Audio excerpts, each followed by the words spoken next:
the world. You can look at it as a framework or a system, mind independent of us, and we call it reality.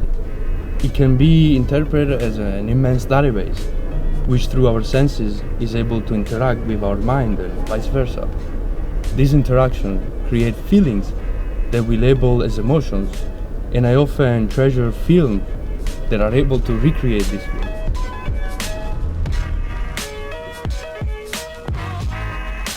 The fact that through pixel, liquid crystals, and polarized light, it is possible to recreate images that can convey emotions.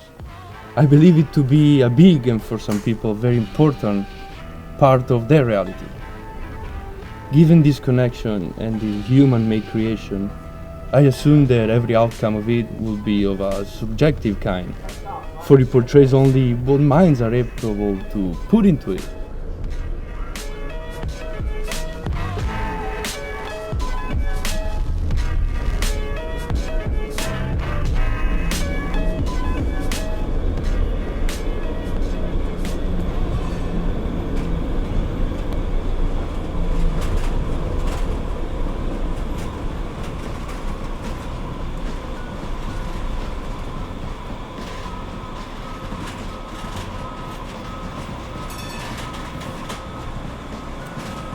Therefore, life can only be portrayed in movies as real, as our reality, since every component, whether from a documentary or a fantasy, it is always processed through and created by human minds, which are shaped by reality, its framework, and all of its interactions. It is real because we make it. Per questa ragione è uno schermo da emozioni.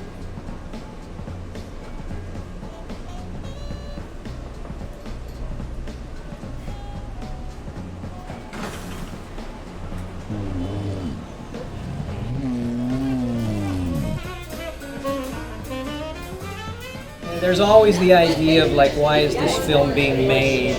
Like, what's the purpose of this film being made? And like, that's why I like to, I like to know who the director is of a film. I like to know what a person's purpose seems to be in making film. I think film is the lingua franca right now of contemporary world culture. And so that it's a medium that we can use for many, many different sorts of disciplines, philosophy included. And I like to have films on film because that's art thinking about art. And I think that's sort of the genesis of philosophy, is when you start thinking about thought, that's when philosophy begins. When you film about films and you film about art, that's art thinking about itself. So at that point it's becoming philosophical. Follow the story believing it all the way until you hear the next person completely discredit it, and then halfway through you realize none of these are going to be the actual truth, and you start watching it for just the storytelling. One of the interesting things I think is philosophy is mathematical in a lot of its approaches, so it's conceptual. So it's very precise, and the enemy of philosophy is vagueness or multiple meanings. In film, it's kind of the opposite effect. You want to have many possible interpretations. You want to be able to project many values at the same time. So an understanding that the two are sort of different buckets with different uses, used in different ways, I think is pretty important. And that way, when you need to get philosophical in a film, you can zero in and focus on one tight issue, but not get carried away with it either, because that would ruin the filmic effect in favor of philosophy. I went in wanting to deconstruct the story and tear down the falseness of the story to bring out the truth. Film does not have an obligation to the truth in the same way philosophy does. If you just have the concepts, it's like having a line drawing with no colors. It's only when you provide the colors that you get the lifelikeness and everything. Film provides the basic meaning, and it should provide multiple interpretations. So in this way, philosophy can later come back and isolate a few sorts of meanings that the film presents and consider those as candidates for the truth. But I don't think that's the filmmaker's job. The filmmaker's job is like furrowing the earth. It's turning up as many possible meanings as they can, that people can come back later and start saying, well, why didn't we think about it this way before? Why didn't we think about it this way before? And I don't just mean film. I mean, any art has this sort of ability. Why do we emotionally evaluate it this way? Why do we have this emotional response? Shouldn't we look at it this way? I wanted to take what I call an onion of the story and peel back the layers and deconstruct it to find the truth, and to leave the audience to at least question written history as it's presented to them, and to do more research themselves. If you get the audience to ponder, to wonder, if you don't actually answer their questions, but you make them think and you make the audience want to learn more about a topic, that's a success story.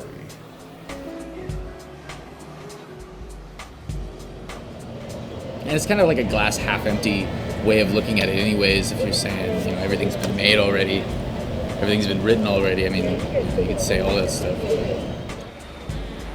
It doesn't matter if the content comes from experience, reason, or imagination. Given that the whole thing is a creation of our interaction, not only with this mind-independent framework, but also with other minds.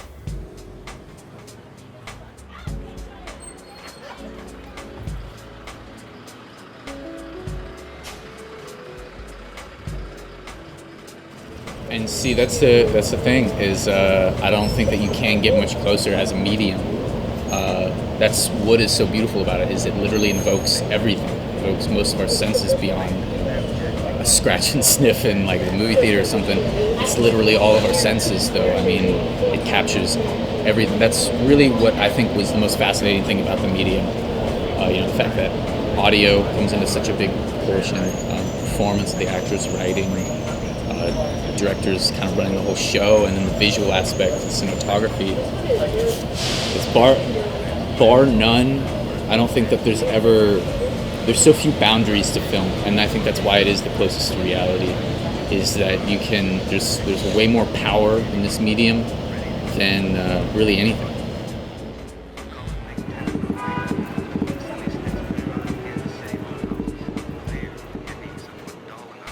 For me, my films are mainly for myself, because I really enjoy to watch the final product which I'm making. But I also like when people like my films, when it's inspiring them to do some real stuff, to become a better person when they are, to try some new stuff, discover something new after watching my film, and also maybe think differently, just a bit. Yeah. This stuff is really inspiring me, and forces me to make new movies, because I like that feeling. I like communicate with my audience. Ethical, observation, metaphysical, and epistemological are all part of the reality of a philosopher, and all about his reality. Films often convey this observation and analysis. I believe it is only further proof of how much reality there is in them. But when we talk about truth, it's a whole different matter.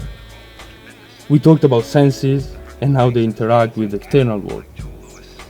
The whole process is subjective, so we know the sense deceives us, and the truth is better to be objective and unbiased, whether that's even possible.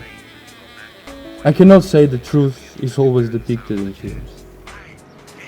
I would like to call myself a cultural activist as well as a filmmaker, because to me, when it comes to cultural activism, it's sort of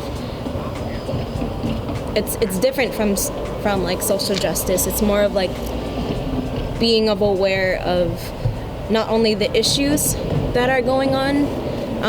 For example, in this country, when it does come to race representation and different ethnic groups and minorities, to me, it has a lot to do with being able to communicate the language and the experiences of these underrepresented people.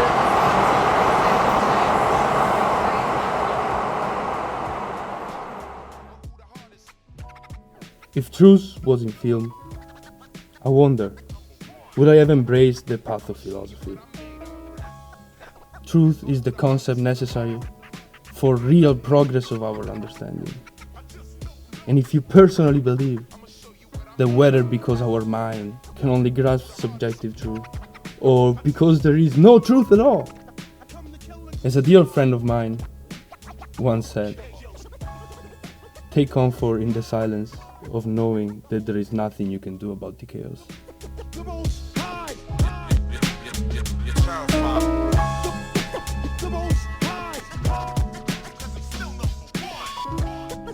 It's like a third eye in a way, because when you're looking at something with your own eyes, you're only capturing it in your own mind, but when you're looking through it in the camera, it gets recorded, and then multiple other people can see it and like put their own view of reality into it and mix with it and change it.